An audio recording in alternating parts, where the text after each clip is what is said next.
Ready? Okay. um, Hello, everyone. Welcome to another episode of The Council, where some of my fellow film fanatics and I talk all things movies. Do we still say that? I feel like we haven't been saying that this season, but I just said I that. don't know. I don't know. Just say what you want. Um, You do you, Thank you. sweetie. Thanks, Liam. Joining me here today, as usual, Liam, who, Hello. there we go, and Natalia. Hello, everybody. And we have a very special guest with us. We put out on Twitter that you guys can sign up, and he's been very supportive of this podcast. He was the first person to sign up. We're very excited. Yutaka, everyone. Yay. Hello, everyone. Welcome. Thank you for being here and for supporting us and Twittering with us and everything. We're really excited. Thank you. Cool. Let's get started. So the first thing we're going to talk about is Disney's investors call. So on Thursday, Disney had its quarterly investors call, where it talked about its earnings for Q4. Bob Chapek, who's the CEO of Disney, and Christine McCarthy, I think is her name, who's the CFO, Chief Financial Officer of Disney, shared a bunch of information. Why don't we listen in to some of the important moments? Let's take a listen. Oh my God, technology. Go on. I know. The real bright spot amidst the pandemic has been our direct-to-consumer business. And I'm pleased to report that as of the end of the fourth quarter, Disney Plus had more than 73 million paid subscribers.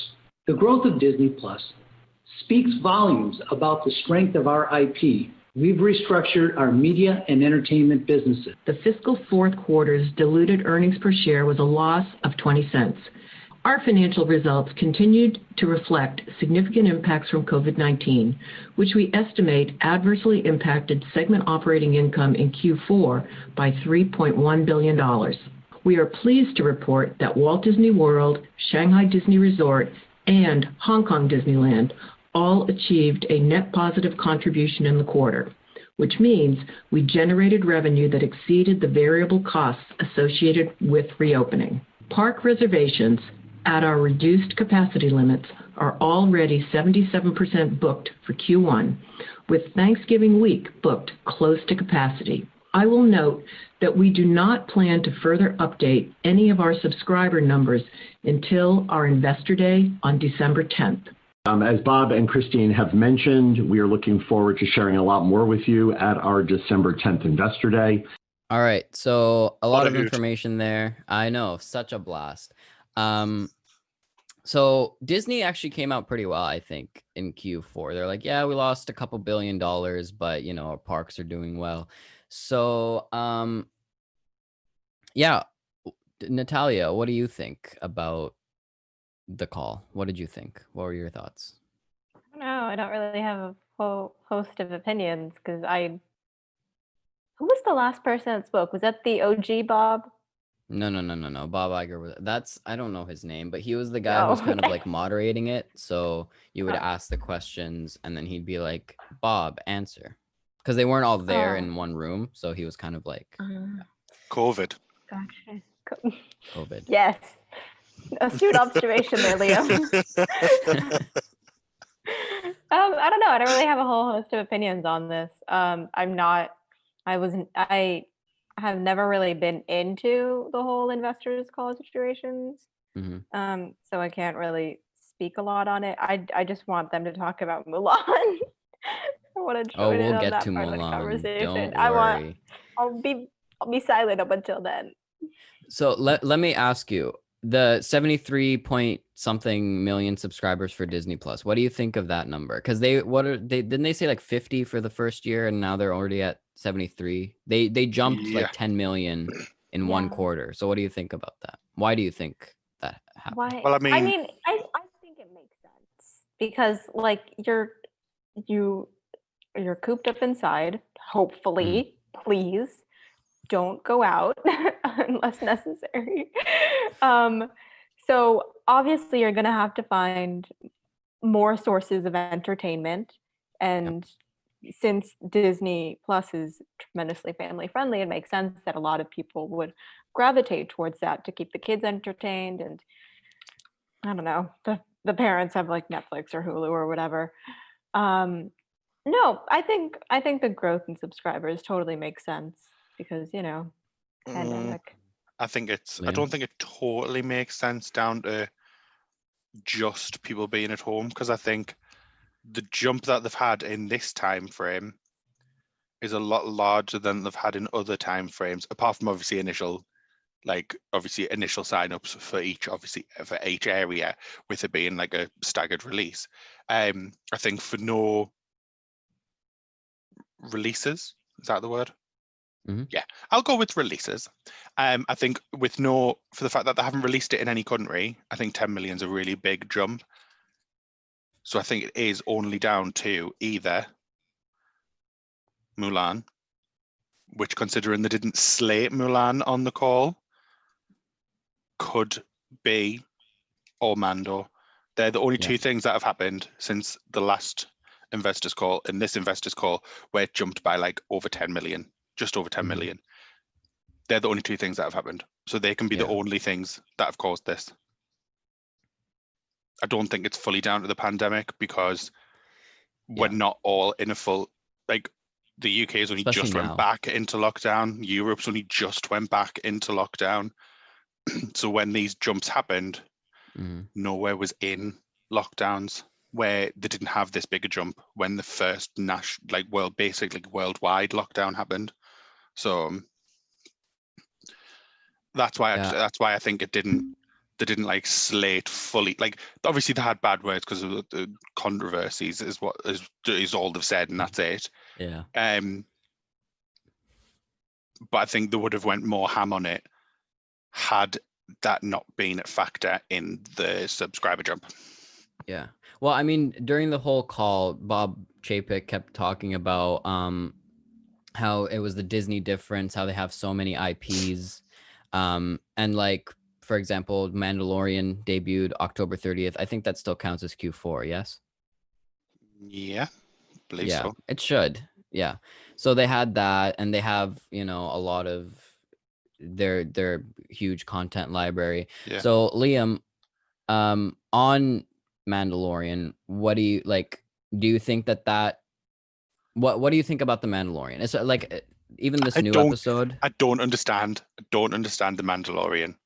I don't understand how, Like the hype because of the story. I don't see how it's driving anything. Yeah. Because no one seems to be talking about it. Like, I don't see chatter online. I don't see anybody sharing anything from it. Mhm. Like, who's watching it? Apart from the people that we have, obviously, on this podcast and other group chats on Twitter and things like that I have, where that's the only time I ever see anyone talking about it. I don't see it discussed in like general That's true. Especially this season. This culture. season's been very weak. Yeah. Yeah. And especially considering this time it's worldwide release as well. It's not a staggered release Oh yeah. like last Yeah. time. There should be more conversation, because last time it was only America got it. Mhm. This time it's America, Europe, wherever else has got it. I don't have a list. I'm not Bob. On Tuesday, or today, I guess, because you're hearing this on Tuesday. They're gonna be releasing in Latin America or in South America. The part Brazil, and I don't geography. Brazil and all these places is getting Disney Plus. Places. Names. Places, exactly. More places. Nouns.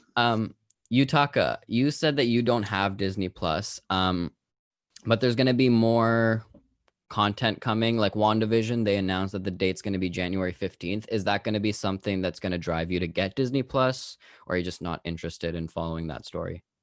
Absolutely, actually. That's what I've been waiting for. I feel that for me, Disney is lacking a lot of content, so I'm still kind of impressed with how they're growing.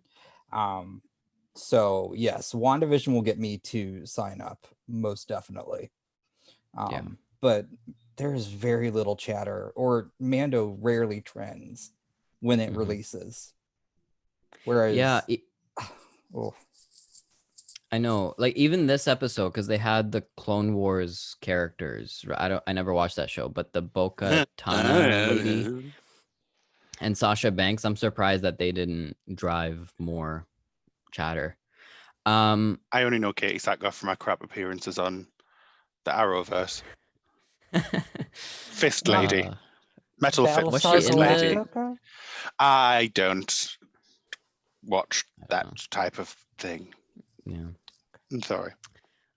Other than Disney Plus, I mean, they talked a lot about Disney Plus because they were like, you know, that's going to be the future of the business. But they also talked a lot about the parks. And we've had a conversation, I feel like, on this pod and just in general about how Disney is not very. There's a whole conversation about the parks, whether they should open or not, how much, you know, firing they're doing, whether that's right or wrong, blah, blah, blah. But they are getting results at the end of the day. I mean, it is a business, right? And they, Christine McCarthy did say that they're operating at a profit at all these parks. So I guess I'll throw this out to anybody. What do you got? Like, do you think that Disney should continue doing what they're doing right now, considering that they are turning a profit and that this is probably the one thing saving their business? Or do you think that they should kind of focus more on, you know, helping their employees a little bit more? B. I was just about to say, is Natalia's prepped and ready and shit? Yeah. B. The second one, please. That's it. That's all I'm gonna say. I don't know. That's if you all want you want to say? pick my brain out about it, then please do. But I mean, I guess so. That's kind of the obvious, like, if they are profitable. I guess, okay, let me say this. California governor, whatever his name is not letting them open. And Bob Chapek made it very clear that they don't care at this point. Very mad about that. Yeah, I think at one point he even said, like Disneyland California, we have no plans of opening it until the end of Q1, right? So do you think that Disney can afford to just not open Disneyland? Like, do you think that they're going to stop pushing for the opening of Disneyland? Or do you think that they're going to continue pushing and this was just kind of a front for investors? Liam. I think they're going to keep. Or Natalia. I don't know. Liam, what do you want to say? No, I do think it's more of a front for investors. Yeah. Because he was, how do we put it in a PC manner? He was bitchy. He was bitchy about the gentleman. So yeah, clearly they are not wrong. pissed about it. Yeah. So yeah. So do you think Governor Newsom, that's his name? Anyone? Dude, we're not in California. Okay. Yeah. Do you think Governor Newsom is gonna like kind of backtrack a little bit and help them reopen? Because right now he's the only one who's being the bad guy in the situation. Yutaka, what do you think and when do you think that Disneyland can open? Do you think it's really going to be end of Q1 or do you think it's going to be a little bit earlier? I would say end of Q1. I don't see Gavin backing down, and especially with rates rising and California is not looking too hot. I understand what they're doing. I get that. I think Disney should help their employees, but I don't see it reopening until end of Q1. Yeah. But Disney isn't getting help, are they? No. They haven't created a package like obviously like other governments have. Nobody's created a package to help businesses within the US. So I don't think we can blame Disney because Disney in the UK is helping their staff. No one's been fired in Disney UK because our government has helped. Yeah, we have a fellow scheme in place. Yeah. So why should? Yes, Disney makes money. Yes, Disney obviously is a multi-billion or million or billion, whatever, I don't know, company. They've still got obviously running costs. Exactly. That's not all in profit. That money isn't all in profit. That money is to run the business. And if they're not going to get help, then no, it's not down to Disney. Yeah.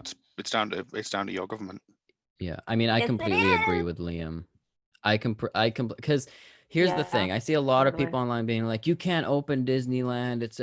Rates are rising and blah, blah, blah, and all this stuff. And Disney should be paying all their employees, and Disney should be doing this, and Disney should be doing that. At the end of the day, I know Natalia's going to like rip me to shreds for saying this, but make as much money as you want to make. Disney's a company. Disney is a profitable company. It's a successful company, and they employ a lot of people. So it's just not Feasible. realistic. Yeah, it's not feasible for them to go around and just pay for everyone's salary during this time. It should be on the government. Sorry. I also think if people want to go to the park and if people want to work at the park, they should be able to go. Yep. There's been not a lot of cases linked to I don't Walt think there's Disney been World that I any, has know there? of. I don't think so. And same with haven't same with seen movie any. theaters. I don't think there's been any cases linked to movie theaters, right? And like I still go to work every week and I get tested every 3 days for Batwoman. I'm not getting, so if I want to be able to work, I should be able to work, right? It shouldn't be, you know, some governor who tells me I can't do that. And then also I have a not little help bit of a me. different perspective. Okay, go ahead. What's your perspective? Just on the work thing. Mhm. I don't think you should be able to work if you want to work. I think if there's not a package in place to cover your wages, then you should be able to work. But if there is something in place to cover your wages, Oh yeah. then no, you shouldn't be going to work. You should be at home. That's what I was saying, right? Like, All right, okay, I can't, I don't understand why Governor Go off. Newsom and like just the government in general is saying you can't work, you can't go do this thing, but at the same time, I'm not going to do anything to help you so you can pay your bills and buy your food and do all that, right? That's what I don't get. Anyway, let's move away from this political discussion. During the Disney The 1 investors week Ben call, didn't join us and we'll get political. exactly. We would have been here But for I'm here hours. too. Yay! You got political with us. It's fine. So you got your wish. So there were a lot of good questions asked this time around during the investors call. So let's listen in on some of these questions because they're quite interesting. I have so many audio clips today. I'm so ready. We're so professional. Look at this. It's going to start. Hold on. Yeah, over the years, Disney made a pretty smart decision to cut back on the number of films they released every year to focus on quality and franchises. You know, how will kind of the quality of the franchises and the content output be managed as is increased, right? So it looks like it's a change in terms of the output of the organization. Just want to hear about the quality management of that. New content that we put adds subscribers. It's very clear to us that new content adds subscribers. So I think you'll see a continued increase in investment in our direct-to-consumer platforms, and that will then fuel some of the growth that Christine will talk about at the investor conference that we expect on December 10th. I would love any color you can give potentially on, you know, what you learned from the release of Mulan into premium video on demand, and really how you think about, at least how you've thought about it in the past, your decision to allocate content on different platforms. For example, why Mulan goes to PVOD, but Soul's going directly to Disney Plus, for example. So any thoughts there? But we saw enough very positive results before that controversy started to know that we've got something here in terms of the Premier Access strategy. In terms of Soul, we thought it was a really nice gesture to our subscribers to take Soul during the holiday period and provide that as part of the service.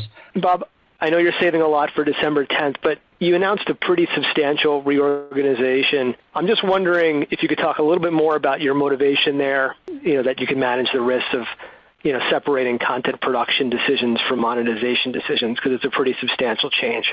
I would suggest that maybe given everything that's happening in the world, this is the perfect time for us to do such a reorganization. And I'm 100% confident that this is going to play out exactly as we had intended. You know, the more content it seems that you put on the DTC side, the lower your earnings will be, but the better the sub growth will be and the higher the stock price will be. And so are there guardrails in place that sort of mean this will be a gradual transition? I'm just going to suggest that when we talk to everybody on December 10th, I think you're going to see that we're going to put a lot of wind in the sails of our Disney Plus business. So a lot there. Those were just some of the questions. There are a lot of ESPN questions that I could not care about. But let's take let's take this one by one. So the first question, what was the first question? I don't even remember. Hold on. It was good. Some They bad. asked really good questions, these people. They did. They did. Oh, right. So about the number of films and the quality, right? So this gentleman asked, before you used to not make a lot of films to focus on quality. Now you're just churning out stuff. How do you keep track of the quality of these projects? And Bob Chapek's answer was, new content drives subscribers, and subscribers will help your investment on direct to consumer. Yutaka, what do you think? Do you think that just this constant flow of new content will help keep people subscribed, or do you think that at a certain point when the quality is just not going to be there, that people are gonna kind of back away? I personally, the whole reason for in any subscription service, in my opinion, you need new content, because without it, it's just, there's no point in me continuing, at least for me, to continue to spend my money. And I get where they mean by the, they keep churning out stuff. Maybe the quality will be less, but there's a lot of crud that Netflix puts out there that I'll still end up watching because I've got nothing else to watch, especially in these Like the times. Princess Switch 2 that starts this week. I'm not watching that. Let me walk that back. Maybe not that. I mean, I watched that Hunter or Spencer movie. Awful. But the Mark Wahlberg again, one? Yep. Oh, yeah. That was pretty So bad. I think the more they release stuff, I think, yes, that'll your subscription or subscribers will grow, but you also maintain the ones that you have. I feel that to me is better. But Yeah. we'll see. I mean, I feel like this answer was the perfect summary of like how Bob Chapek thinks. You know what I mean? Like, say what you will about Bob Chapek, he is a great businessman, and he is, I think, the perfect person to kind of take over, especially right now. He does not care about the Disney magic. That's clear, right? And he kind of pissed me off a little bit, but he is just so good at businessy things. So Liam, do you think that, I mean, how do you feel about the transition from Iger to Chapek? Because Iger clearly cared a lot more, and Chapek's just making business decisions clearly on business and not about the brand. So what do you think of that? I don't know. Conflicted. I feel conflicted. Yeah. Because I think it's all well and good that new Bob is like really business savvy. And I think that's exactly what they need for now. But I think once they get to a point where it's not a pandemic, everything's back to normal, everything can run as normal, I think they need someone in there with the mindset of the Disney magic. Otherwise, Disney's already on the fringes of like conversation being touted as their assholes. So if they stick with him, I don't think that would be on the fringe anymore. I think that would become more of a commonplace mindset. Yeah, I 100% agree. I think Bob Iger would not have done well. That Natalia is also reminding us of the sand dragon from The Mandalorian.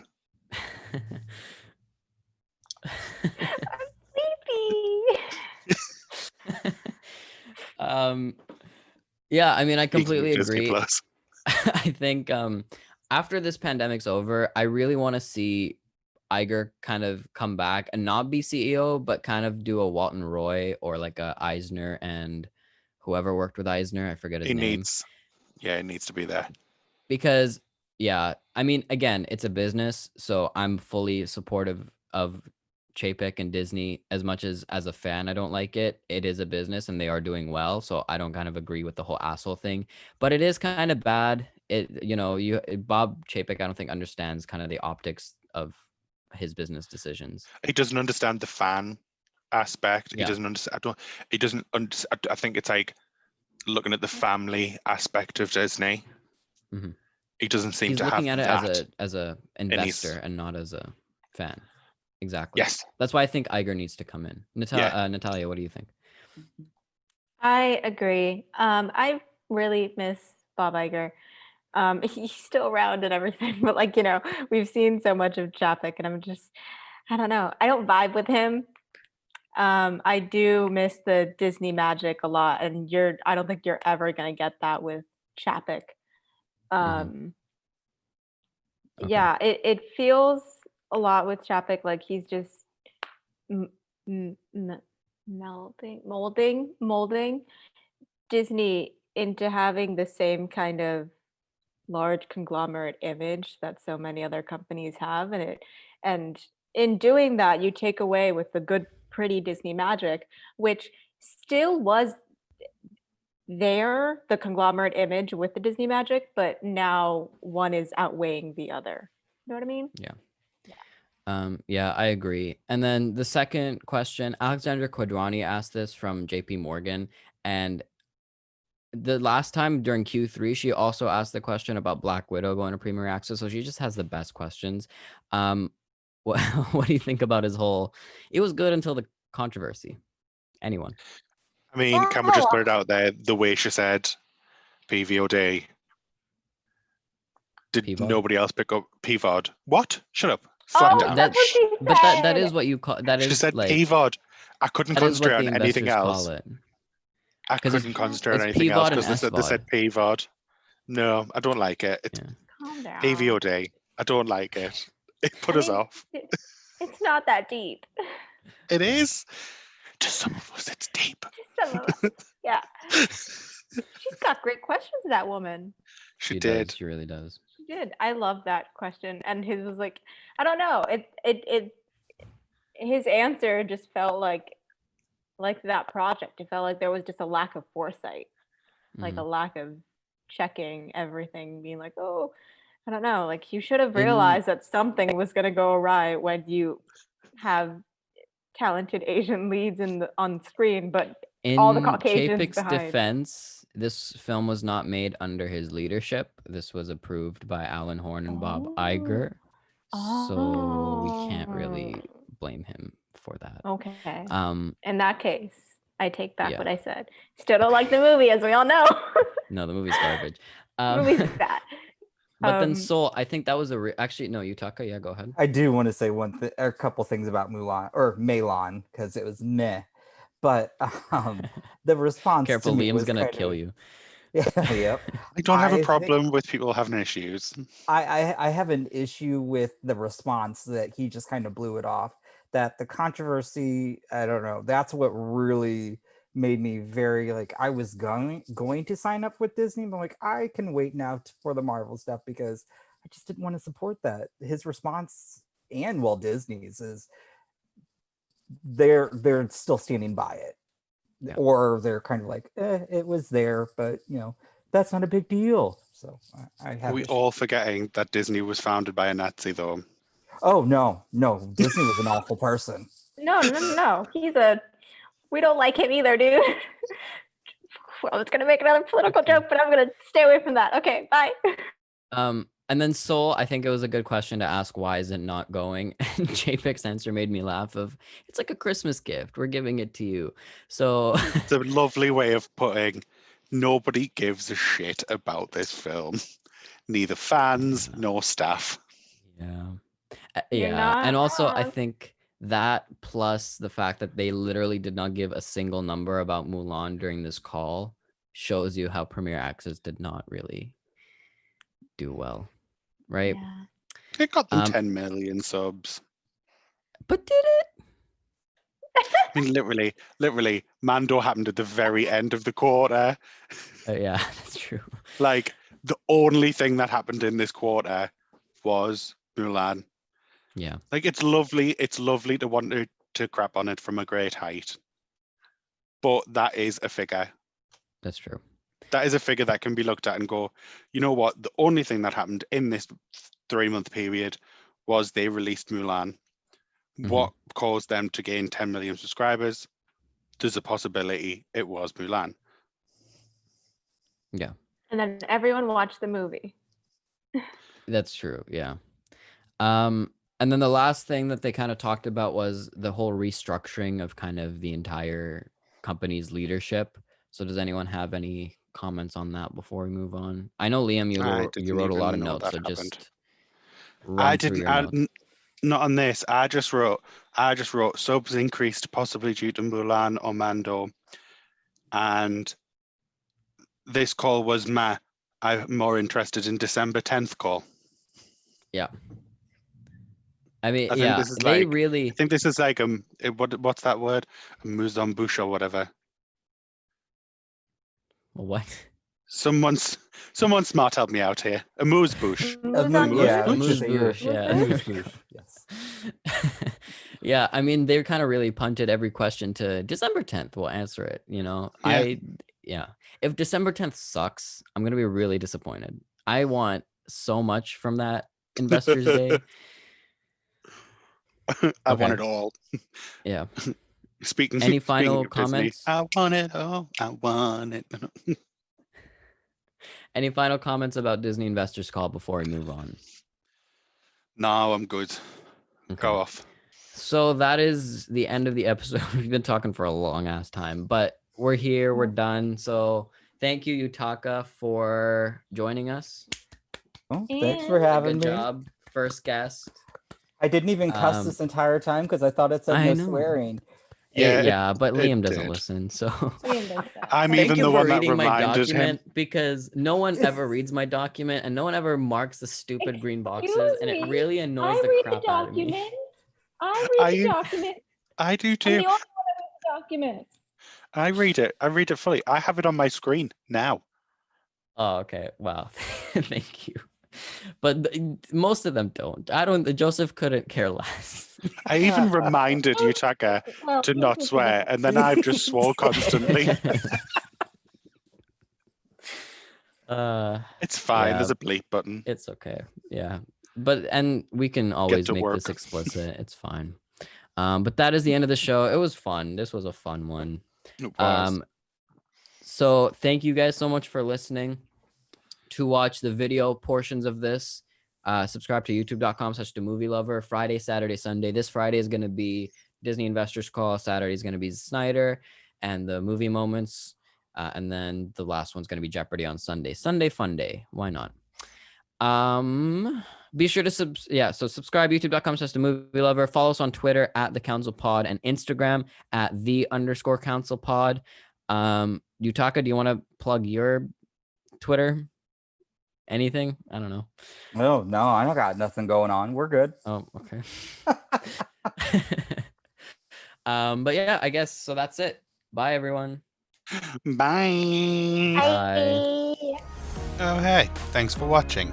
And remember, full episodes are available wherever you get your podcasts. With new episodes Tuesday at 9 a.m. Pacific Standard Time, links in the description box. And be sure to subscribe and hit that bell to stay caught up to date with The Council. Boys, I'm excited.